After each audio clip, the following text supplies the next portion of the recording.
به خودت برس. هیچ کس در دنیا تو را به اندازه خودت دوست نمی دارد.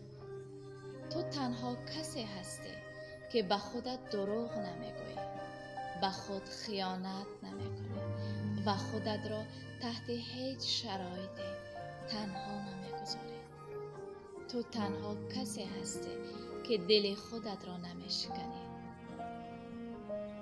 اگر به خودت نرسی، جهان هستی و زندگی تو را از خودت دور می کند. تو را بیچاره و درمانده، افسرده و ناتوانت می کند، چون فکر می کند که تو برای خودت مهم نیستی.